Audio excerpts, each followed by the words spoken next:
ಎಲ್ರಿಗೂ ನಮಸ್ಕಾರ. ಎಲ್ಲರೂ ಹೇಗಿದ್ದೀರಾ? ಇವತ್ತು ಗಾರ್ಲಿಕ್ ಬ್ರೆಡ್ ರೆಸಿಪಿನ ಸ್ವಲ್ಪ ಡಿಫ್ರೆಂಟಾಗಿ ತೋರಿಸಿದ್ದೀನಿ. ಅದರೊಳಗೆ ಚೀಸ್ ಕೂಡ ಹಾಕಿದ್ದೆ. ನನ್ನ ಮಕ್ಕಳು ಅಂತೂ ತುಂಬಾ ಇಷ್ಟಪಟ್ಟರು ಈ ರೆಸಿಪಿನ. ಸ್ವಲ್ಪ ಡಿಫ್ರೆಂಟಾಗಿ ಮಾಡಿದ್ದೀನಿ, ನಿಮಗೂ ಕೂಡ ಇಷ್ಟ ಆಗುತ್ತೆ. ಖಂಡಿತ ವಿಡಿಯೋನ ಸ್ಕಿಪ್ ಮಾಡದೆ ಕಂಪ್ಲೀಟಾಗಿ ನೋಡಿ, ಹೇಗೆ ಮಾಡಿದೆ ಅಂತ ನಿಮಗೆ ಗೊತ್ತಾಗುತ್ತೆ. ಇದು ನೋಡೋಕ್ಕೆ ಬಬಲ್ಸ್ ಥರ ಇರೋದ್ರಿಂದ ಇದಕ್ಕೆ ಗಾರ್ಲಿಕ್ ಚೀಸ್ ಬಬಲ್ ಬ್ರೆಡ್ ಅಂತಲೇ ಹೇಳ್ಬೋದು. ಸ್ವಲ್ಪ ಡಿಫ್ರೆಂಟಾಗಿ ಟ್ರೈ ಮಾಡಿದ್ದೀನಿ ಈ ರೆಸಿಪಿನ. ನಿಮಗೆ ಈ ರೆಸಿಪಿ ಇಷ್ಟ ಆದರೆ ನನ್ನ ಚಾನಲ್ನ ಸಬ್ಸ್ಕ್ರೈಬ್ ಮಾಡ್ಕೊಳ್ಳೋದನ್ನು ಮರಿಬೇಡಿ, ಹಾಗೆ ಶೇರ್ ಮಾಡೋದನ್ನು ಮರಿಬೇಡಿ. ಹಾಗಾದರೆ ಈ ರೆಸಿಪಿನ ಹೇಗೆ ಮಾಡಿದೆ ಈಗ ನೋಡೋಣ ಬನ್ನಿ. 100 ml ಉಗುರು ಬೆಚ್ಚಗಿರುವಂತಹ ಹಾಲನ್ನು ಒಂದು ಬೌಲ್ಗೆ ಹಾಕ್ಕೊಂಡು ಅದಕ್ಕೆ 1 ಟೇಬಲ್ ಸ್ಪೂನಷ್ಟು ಸಕ್ಕರೆ, 1 ಟೇಬಲ್ ಸ್ಪೂನಷ್ಟು ಈಸ್ಟನ್ನ ಹಾಕ್ಕೊಂಡು ಫರ್ಮೆಂಟ್ ಆಗಕ್ಕೆ ಬಿಡ್ತಾ ಇದ್ದೀನಿ. 5 ರಿಂದ 10 ನಿಮಿಷ ಫರ್ಮೆಂಟ್ ಆಗಕ್ಕೆ ಬಿಡ್ತಾ ಇದ್ದೀನಿ. ನೋಡ್ತಾ ಇರ್ಬೋದು ಎಷ್ಟು ಚೆನ್ನಾಗಿ ಫರ್ಮೆಂಟ್ ಆಗಿದೆ ಅಂತ. ಈಗ ಒಂದು ಬೌಲ್ಗೆ ಗೋಧಿ ಹಿಟ್ಟನ್ನು ಹಾಕೋತಾ ಇದ್ದೀನಿ 1 ಕಪ್ನಷ್ಟು.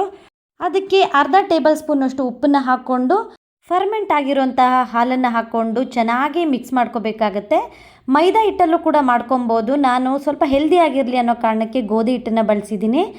ಚೆನ್ನಾಗಿ ನಾದ್ಕೋಬೇಕು. ಗೋಧಿ ಹಿಟ್ಟು ಹಾಕಿರೋದ್ರಿಂದ ಸ್ವಲ್ಪ ಗಟ್ಟಿ ಆಗಿಬಿಡುತ್ತೆ. ಹಾಗಾಗಿ ಸ್ವಲ್ಪ ನೀರನ್ನು ತಕ್ಕಲಿಸ್ಕೊಂಡು ನೀವು ಕಲಿಸ್ಕೋಬೇಕಾಗತ್ತೆ. ನೀರು ಬದಲು ಹಾಲನ್ನು ಕೂಡ ಬಳಸ್ಬೋದು. ಚಪಾತಿ ಹಿಟ್ಟಿಗಿಂತ ಸಖತ್ತು ಸಾಫ್ಟ್ ಆಗಿರಬೇಕು ಈ ಹಿಟ್ಟನ್ನು ಕಲಿಸ್ಕೋಬೇಕಾದ್ರೆ. ನೋಡ್ತಾ ಇರ್ಬೋದು ಕೈಗೆ ಅಂಟಬೇಕು, ಆ ರೀತಿಲಿ ಇರಬೇಕಾಗತ್ತೆ ಕನ್ಸಿಸ್ಟೆನ್ಸಿ. ಈಗ ಇದನ್ನು ಚೆನ್ನಾಗಿ ನಾದ್ಕೋಬೇಕಾಗತ್ತೆ. 5 ನಿಮಿಷನಾದರೂ ಚೆನ್ನಾಗಿ ನಾದ್ಕೋಬೇಕು.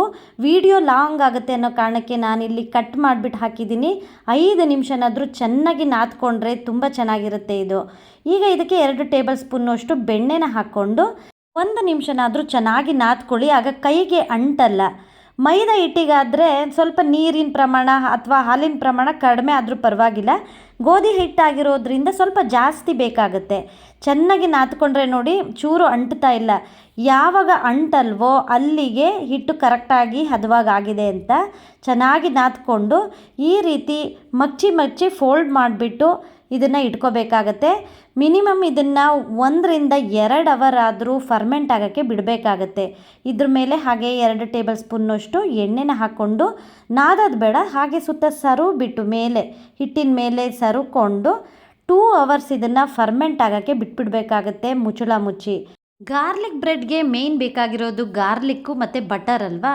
ಹಾಗಾಗಿ 4 ರಿಂದ 5 ಟೇಬಲ್ ಸ್ಪೂನ್ನಷ್ಟು ಬೆಣ್ಣೆನ ಕರಗಿಸ್ಬಿಟ್ಟು ಹಾಕ್ಕೊಂಡಿದ್ದೀನಿ ಒಂದು ಬೌಲ್ಗೆ. ಅದಕ್ಕೆ ಒಂದು 5 ರಿಂದ 6 ಬೆಳ್ಳುಳ್ಳಿನ ಸಣ್ಣದಾಗಿ ಕಟ್ ಮಾಡಿ ಅಥವಾ ಚಾಪ್ ಮಾಡಿಬಿಟ್ಟು ಹಾಕ್ಕೊಳ್ಳಿ. ಹಾಗೆ ಸ್ವಲ್ಪ ಕೊತ್ತಂಬರಿ ಸೊಪ್ಪನ್ನು ಹಾಕ್ಕೊಂಡು ಚೆನ್ನಾಗಿ ಮಿಕ್ಸ್ ಮಾಡಿ ಅದನ್ನು ಕೂಡ ಇಟ್ಕೊಂಬಿಡಿ ಪಕ್ಕಕ್ಕೆ. ಆ ಟ್ರೇ ಮೇಲೆ ನಾವು ಬ್ರೆಡ್ನ ಮಾಡ್ಕೋತೀವೋ ಆ ಟ್ರೇಗೆ ಸ್ವಲ್ಪ ಬಟರ್ನ ಸರುಬಿಟ್ಟು, ಬಟರ್ ಅಥವಾ ಎಣ್ಣೆ ಏನಾದರೂ ಒಂಚೂರು ಸರುಕೊಂಡು ಅದ್ರ ಮೇಲೆ ಬಟರ್ ಪೇಪರ್ನ ಹಾಕಿ ಚೆನ್ನಾಗಿ ಸುತ್ತ ಸರ್ವಿ ಅದನ್ನು ಕೂಡ ರೆಡಿ ಮಾಡಿ ಇಟ್ಕೊಂಬಿಡಿ. ನೆಕ್ಸ್ಟು ಈ ರೆಸಿಪಿಗೆ ಬೇಕಾಗಿರೋದು ಚೀಸ್ ಅಲ್ವಾ. ಹಾಗಾಗಿ 2 ಚೀಸ್ ಕ್ಯೂಬ್ಸ್ನ ತೊಗೊಂಡಿದ್ದೀನಿ, ಪ್ರೊಸೆಸ್ಡ್ ಚೀಸ್ ಇದು. ಇದನ್ನು ಸಣ್ಣದಾಗಿ ಕಟ್ ಮಾಡಿಕೊಂಡು ಪೀಸಸ್ ಆಗಿ ಮಾಡ್ಕೋತಾ ಇದ್ದೀನಿ. ಬಬಲ್ಸ್ ಆಗಿರೋದ್ರಿಂದ ಚಿಕ್ಕ ಪೀಸ್ ಆದರೆ ಸಾಕಾಗುತ್ತೆ. ಈ ರೀತಿ ಸಣ್ಣ ಪೀಸಾಗಿ ಕಟ್ ಮಾಡಿ ಇಟ್ಕೊಂಡಿದ್ದೀನಿ. ಈಗ ಇಲ್ಲಿ 2 ಅವರ್ ಆಗಿದೆ ನೋಡಿ ಎಷ್ಟು ಚೆನ್ನಾಗಿ ಫರ್ಮೆಂಟ್ ಆಗಿದೆ ಅಂತ. ಈ ರೀತಿ ಚೆನ್ನಾಗಿ ಫರ್ಮೆಂಟ್ ಆದರೆ ಬ್ರೆಡ್ಡು ಕೂಡ ತುಂಬ ಚೆನ್ನಾಗಿ ಬರುತ್ತೆ. ಮತ್ತೆ 1 ನಿಮಿಷ ಚೆನ್ನಾಗಿ ನಾದ್ಕೋಬೇಕಾಗತ್ತೆ. ನೀವು ಹಿಟ್ಟು ಕಲಸೋ ಟೈಮ್ನಲ್ಲಿ ಬೇಕಂದರೆ ಚಿಲ್ಲಿ ಫ್ಲೇಕ್ಸು, ಆರಿಗ್ಯಾನೋ, ಮಿಕ್ಸ್ಡ್ ಹರ್ಬ್ಸ್ ಇದನ್ನು ಕೂಡ ಹಾಕ್ಕೊಂಡು ಕಲಿಸ್ಕೊಬೋದು. ಆಗಲೂ ಕೂಡ ತುಂಬ ಚೆನ್ನಾಗಿರುತ್ತೆ ಟೇಸ್ಟು. ಈಗ ಚಪಾತಿ ಮಣೆಗೆ ಸ್ವಲ್ಪ ಹಿಟ್ಟನ್ನು ಹಾಗೆ ಹಾಕ್ಕೊಂಡು ಇದನ್ನು 2 ಭಾಗ ಆಗಿ ಕಟ್ ಮಾಡ್ಕೋತಾ ಇದ್ದೀನಿ. ನನ್ನ ಚಪಾತಿ ಮಣೆ ಸ್ವಲ್ಪ ಚಿಕ್ಕದಾಗಿರೋದ್ರಿಂದ 2 ಸಾರಿ ಹರ್ಕೋತಾ ಇದ್ದೀನಿ. ದೊಡ್ಡದಿದ್ದರೆ ಒಂದೇ ಸಾರಿನೇ ಹರ್ಕೊಂಬಿಡ್ಬೋದು. ಈಗ ಇದನ್ನು ಚಪಾತಿ ಎಲ್ಲ ಲಟ್ಟಿಸ್ತೀವಲ್ಲ ಅದೇ ರೀತಿ ಸ್ವಲ್ಪ ಅಂಟ್ತಾ ಇದ್ದರೆ ಮೇಲೆ ಸ್ವಲ್ಪ ಹಿಟ್ಟನ್ನು ಉದುರಿಸ್ಕೊಂಡು ಚಪಾತಿನ ಲಟ್ಟಿಸ್ತೀವಲ್ಲ ಅದೇ ರೀತಿ ಲಟ್ಟಿಸ್ಕೋಬೇಕಾಗತ್ತೆ. ತೀರ ತೆಳುವಾಗಿ ಅರಿಯೋಕ್ಕೆ ಹೋಗ್ಬಿಡಿ, ಸ್ವಲ್ಪ ದಪ್ಪಗೆ ಇರಬೇಕು ಇದು. ಚೆನ್ನಾಗಿ ಲಟ್ಟಿಸ್ಕೊಂಡು ಪಿಜ್ಜಾ ಕಟ್ಟರಿಂದ ಈ ರೀತಿ ಕಟ್ ಮಾಡ್ಕೋತಾ ಇದ್ದೀನಿ. ಪಿಜ್ಜಾ ಕಟ್ಟರ್ ಇಲ್ಲ ಅಂದರೆ ಚಾಕುಲು ಕೂಡ ಚೆನ್ನಾಗೇ ಬರುತ್ತೆ, ಅದರಲ್ಲೂ ಕೂಡ ಕಟ್ ಮಾಡ್ಕೊಬೋದು.